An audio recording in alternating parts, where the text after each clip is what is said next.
James, if we can focus on the first team first and foremost, and obviously the fact that 6 out of the starting lineup for the past 2 matches have been academy graduates, that must give you a massive sense of satisfaction. It certainly does. I think that's more satisfying than being where we are in the 20s league, because that's your job at the end of the day, is to get players to that level. I think what has been good is they've been not only in the first team, but they've been coping and in some cases have done exceptionally well. I think it's quite easy to put players in your first team because they're young, but if they lose every game every week and find themselves struggling in the table, it's maybe not also always such a credit as people make it out to be. However, they've went in and they've coped well, and the team seems to be still doing well and winning games and picking up points. Hibs fielded the 3rd youngest starting lineup in the Scottish Premiership at the weekend, and 4 of those players obviously featured in the 2011 East of Scotland win that you were involved with as well. So it must be really pleasing to see them all progress through at the same time.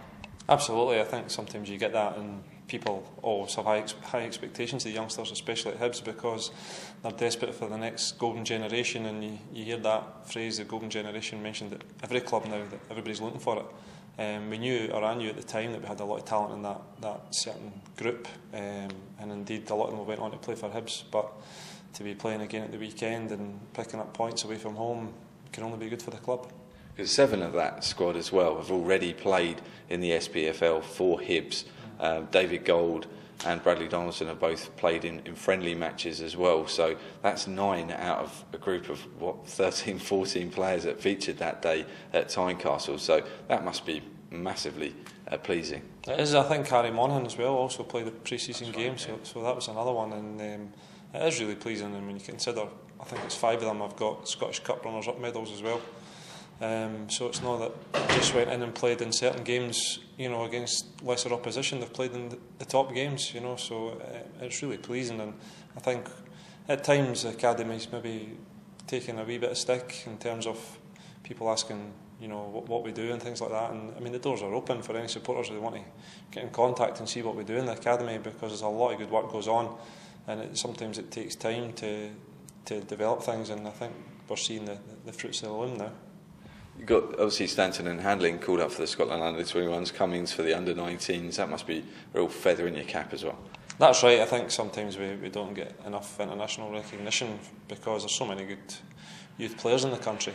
But certainly Sammy Stanton has rose and getting a lot of people watching him now. His last few games have been really, really good. Danny Hanlon contributing to the first team as well, and Jason's played more games in the first team than I think anybody would have expected in such an early career, and for him to get called up in the Scotland 19 squad's a dream come true for him. So I'm hoping the boys all take a chance, if they get a chance, to take their chance next week for Scotland. How difficult has it been to juggle the squad, in taking into account the fact that our last 2 East of Scotland Saturday games have been postponed due to the bad weather? I was thinking about that actually just at the weekend. The management of the squad and the squad rotation has been incredible for me personally, because we've played a number of games now. It might be 40 or 50 games since the start of the season. We've had to fit in first team players, and I think sometimes supporters will say he's playing and there's a game, there's a team, but really in the 20s a lot of the time the preparation is not very good, because we only get the afternoon before. So this is Monday today, we play Dundee United tomorrow.